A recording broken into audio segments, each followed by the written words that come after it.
Setelah cukup lama sampailah mereka di dekat ruko. Dania udah turun. Dia menganggukkan kepala dan mengucapkan terima kasih, lalu hilang di telan pintu kaca. "Han, kenapa kamu mengikuti gadis bodoh itu sampai ke rukonya? Memangnya kamu pikir kita nggak punya kerjaan apa?" Berteriak marah, tidak sadar kalau dia sendiri yang ingin mengikuti Dania. Han hanya menyalurkan isi hatinya. "Maaf Tuan Muda, saya hanya ingin memastikan Nona Dania sampai dengan selamat. Sekarang kita kembali ke kantor." "Pergilah cari pacaran, biar kamu gak pikun." "Baik Tuan Muda." "Terserah Anda mau bilang apa Tuan Muda, tapi saya mohon, tunjukkan kebodohan Anda ini hanya di depan saya." Tak lama mobil udah melewati jalan raya, menuju gedung-gedung perkantoran, menuju bangunan megah antar nagruk. "Tuan Muda, apa Anda mau saya mengurus perihal Nona Helena?" "Biarkan dia, aku ingin lihat sejauh apa usahanya." "Baik. Sepertinya Anda belum menyadari perasaan Anda yang sebenarnya ya, Tuan Muda."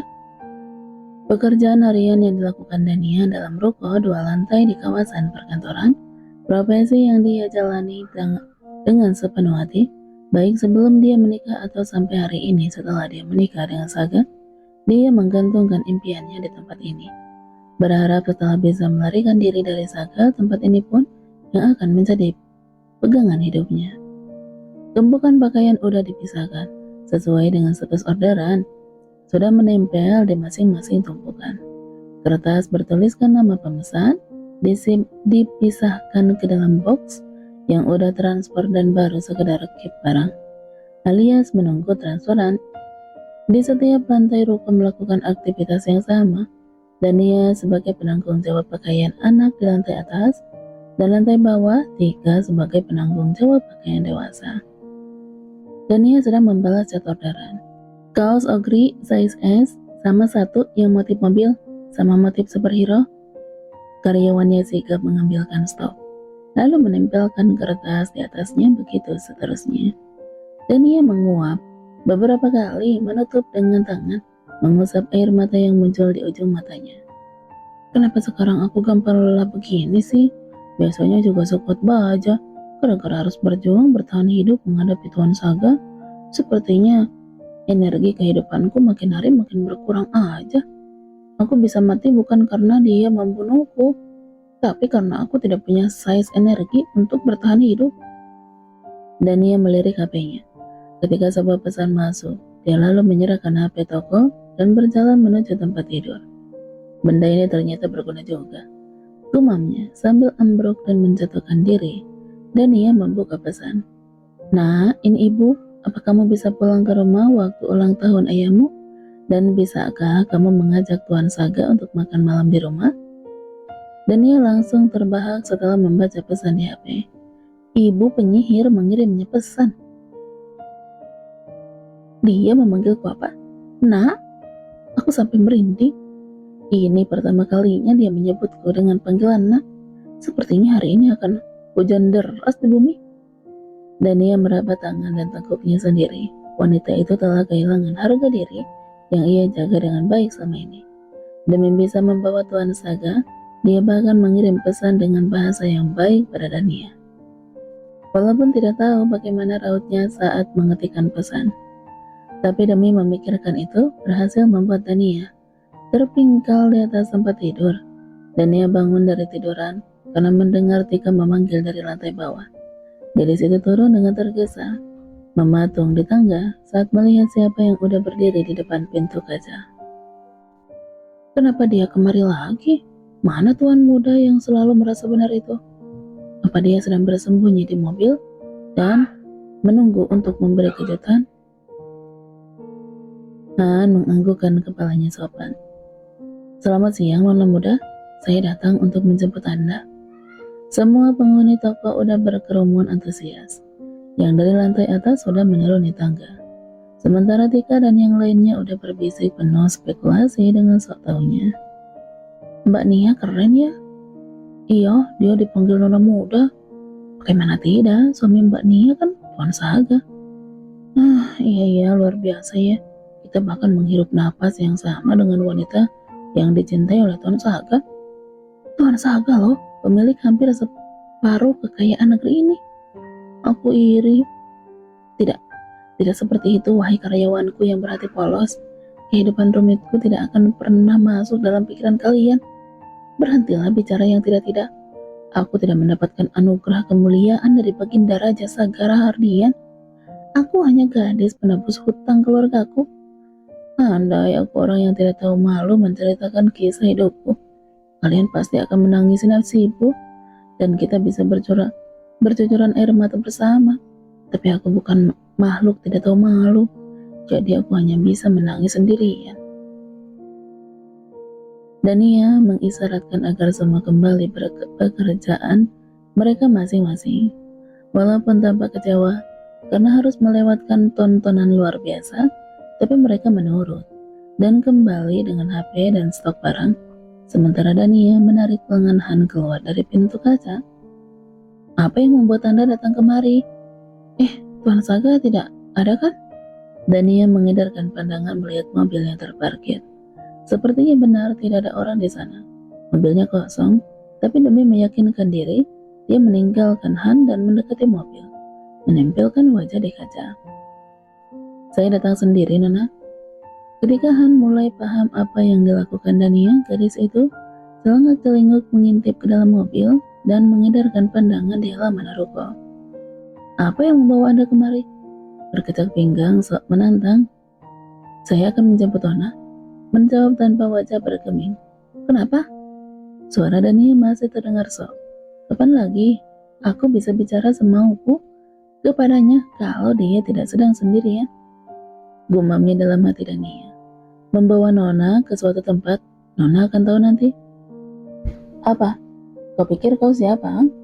Kamu kan sekretarisan, bukan Tuan Saga. Apa aku harus patuh juga kepadamu? Tidak kan?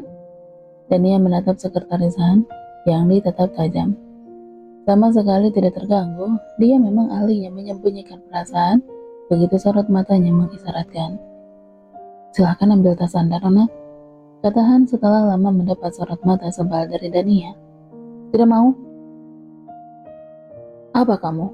Aku berani kalau mau nantangmu. Kamu pikir aku takut padamu? Ya, walaupun sedikit takut sih, soalnya kadang matamu tajam dan menusuk. Tapi aku kan tidak terikat kontrak hidup dan mati denganmu. Ini perintah Tuan Saga, Nona. Plak. Dania memukul bau sekretarisan, membuat laki-laki itu menatap tangan Dania yang menempel pada tubuhnya. Baiklah, saya ambil tas sebentar ya. Permisi. Seharusnya aku tidak menantangnya. Betapa bodohnya aku. Dia pasti datang karena perintah Tuan Saga kan? Dia tidak mungkin melakukan sesuatu atas inisiatifnya sendiri. Apalagi urusannya denganku. Aku tidak mau membangkitkan singa yang tidak berperasaan sepertinya. Benar, dia menampar 3 pelayan tanpa bergeming. Aku memang harus berhati-hati padanya. Sementara Han berjalan mendekat ke mobil. Kenapa Anda mudah sekali menyentuh tubuh orang lain, Nona? Apalagi yang Anda sentuh adalah laki-laki. Depannya pasti akan sangat merepotkan kalau Anda tidak bisa menjaga tangan Anda. Sebenarnya apa sih? Maunya membawaku ke suatu tempat? Tempat apa itu? Makan siang? Ya, mungkin makan siang. Tapi Tuan Saga tidak pernah mengajakku makan siang, kecuali kalau sedang akhir pekan. Apa aku akan dieksekusi hari ini ya? Tapi apa salah aku? Kalau dia kesal dengan Helena, kenapa melampiaskannya pada aku? Dan dia keluar dengan membawa tas. Menyeret langkahnya mendekat ke mobil. Sekretaris Han udah membukakan pintu mobil. Dia masih berdiri di samping pintu mobil melihat HP. Dania langsung masuk ke dalam mobil tanpa bicara. Setelah Dania masuk, sekretaris Han mengikuti mobil menyala, lalu keluar dari area parkir. Luar biasa, dia benar-benar tidak bicara sepatah kata pun. Aku udah gatal ingin bicara padanya. Tuhan, kunci mulutku, mohon. Harga dirinya pasti melambung ke angkasa kalau aku bertanya duluan. Juga belum tentu dia jawab kan, lebih baik aku diam. Sekretarisan, aku angkat tangan dan menyerah kalah. Aku penasaran setengah mati. Ya Nona, gila, semudah itu kamu menjawab. Ngobrol kenapa dari tadi? Kita mau pergi kemana? Pertanyaan penting yang harus ditanyakan. Anda akan tahu nanti setelah kita sampai. Tidak berhasil, ternyata jawabannya masih sama. Dan ia menatap kepalahan yang tertutup kursi mobil. Dia ingin menjambak rambut itu melalui lubang sandaran kursi. Apa Tuan Saga menunggu di sana? Ternyata dia tidak punya keberanian untuk itu. Tidak? Syukurlah, gumam Dania. Tapi Han mendengarnya. Tidak ada yang pernah membuat Tuan Muda menunggu. Biasanya dia yang selalu ditunggu. Lucu sekali kamu sekretaris komplek. Ya aku tahu, dia kan yang mulia raja. Semua orang menunggunya. Kalau ada yang berani membuatnya menunggu, kok pasti udah menebas leher mereka. Untung aku tidak hidup di zaman kekaisaran. Kalau iya, kepalaku pasti udah lama melayang. Dan ia meraba lehernya. Berterima kasih kepada Tuhan hidup di zaman ini. Sekretaris Han, apa Anda punya pacar? Akhirnya daripada bertanya sesuatu yang tidak akan dijawab oleh orang yang mengemudikan kendaraan itu, lebih baik dia bertanya sesuatu yang bisa membuatnya sedikit saja tahu tentang sekretaris Han. Maaf Nona, saya tidak akan menjawab pertanyaan pribadi mengenai saya. Pelit. Ternyata sama sekali tidak berhasil. Apa dia bilang? Pelit? Han melirik kaca spion yang menunjukkan apa yang sedang dilakukan Dania. Gadis itu hanya duduk sambil menyandarkan kepala. Kalau begitu, saya ganti pertanyaan saya. Apa Jenika dan Sophia punya pacar? Punya, menjawab singkat. Wah, dijawab ya. Kalau begitu apa ibu mertua juga punya pacar? Kehidupan sosialita ibu mertuanya di luar daya nalar rakyat jelata seperti dirinya. Dia terkadang sangat penasaran. Tapi karena lelah menghadapi Saga, membuatnya lupa tertarik untuk hal yang sebenarnya menarik. Gaya hidup dan janda sosialita, bukankah itu sesuatu yang menggiurkan untuk jadi bahan gosip? Saya tidak peduli dengan kehidupan Nyonya.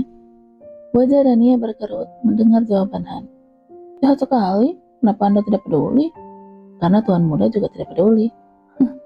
Biarkan aku tertawa saja. Kau tidak peduli karena Tuan Saga tidak peduli. Wahai penduduk bumi, jangan-jangan manusia yang dicintai oleh sekretaris Han adalah Tuan Saga.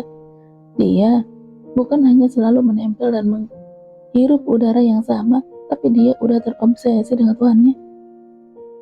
Apa Anda mencintai Tuan Saga? Berani sekali aku menanyakannya. Setan, aku mohon jangan marah sekretaris Han. Kata Tuan Saga, kamu juga lebih menakutkan darinya. Tentu saja, dia akan majikan saya.